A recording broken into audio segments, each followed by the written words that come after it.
Hey, hockey fans, welcome to Goal Line Hockey. And today we're going to continue the Season Outlook series as we take a look at each NHL team, where they look right now in the present, and what the future holds for each of these organizations. And today we're going to take a deep dive into the Anaheim Ducks. Stay tuned. So, the Anaheim Ducks. Oh man, so many things with the Ducks this year, and unfortunately, many of them not being good.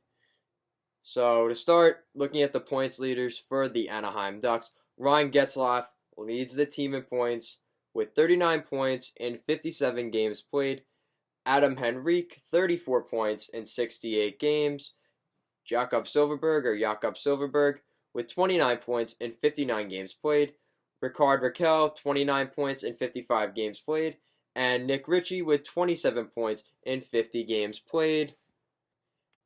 Now, the major alarming thing that I see here with the points leaders with this hockey team is the leading point producer has 39 points in 57 games played, and that is absolutely the story of this hockey team. It's pretty easy to tell. They have struggled to put pucks in the back of the net, and they really didn't address it this year at the deadline and it seems like that has really been hindering this hockey team this season.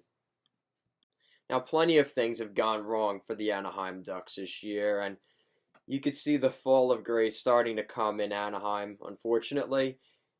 This happens to lots of teams, and you have a couple of great seasons and great runs in the playoffs into an inevitable fall to the bottom.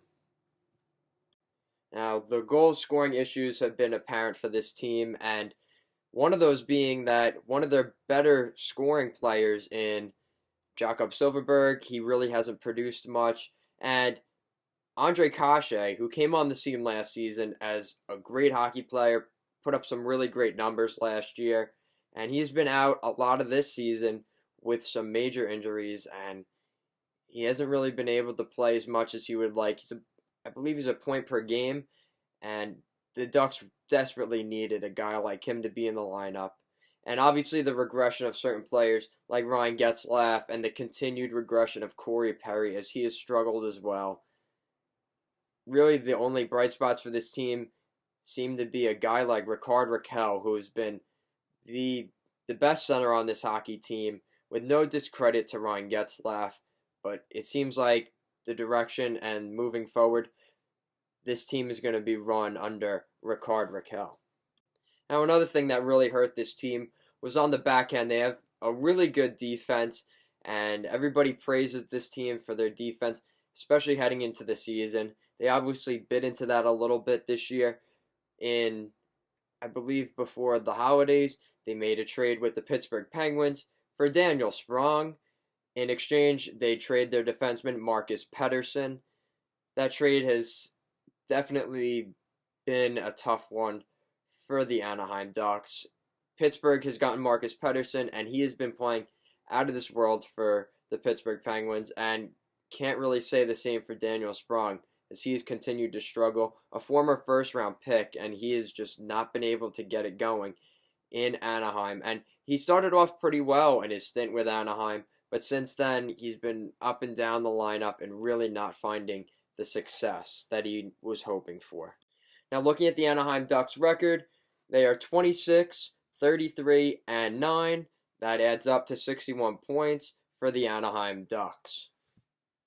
Now, with those sorts of results, you can't expect to be doing too well, and fortunately for the Ducks, 7th in the Pacific Division and 27th in the NHL. That's 4th last in the NHL for the Ducks. Definitely a fall from grace for the Ducks. Now, with those kind of results, the standings are not going to be in the favor of the Anaheim Ducks. 7th in the Pacific Division this season and 27th in the NHL. That's toward the bottom. That is not great for the Anaheim Ducks. And they fired Randy Carlyle about 2 months ago, and he would finish his campaign with the Anaheim Ducks early with a 21, 29, and 6 record. And this was extremely overdue. People were wondering why it took so long for the Ducks to finally fire Randy Carlyle. And the funny thing is, 21, 29, and 6, a couple of those games were overtime losses, but they were staying around 500, and they were in a playoff spot for a large portion of December and into January until those struggles really set the Ducks back.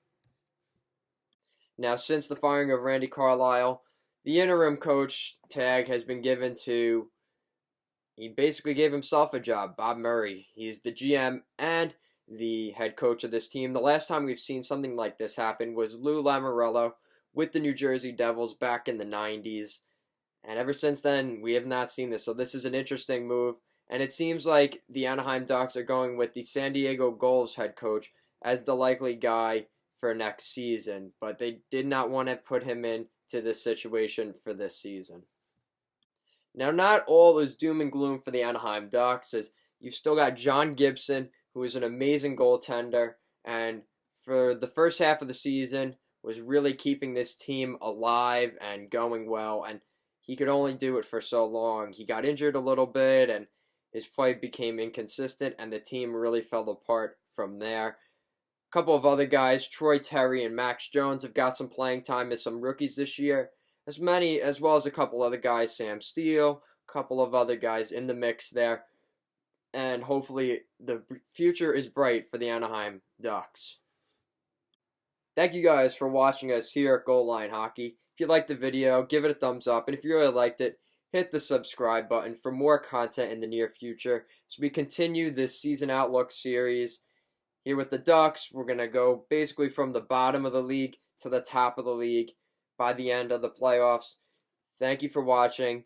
Have a good one.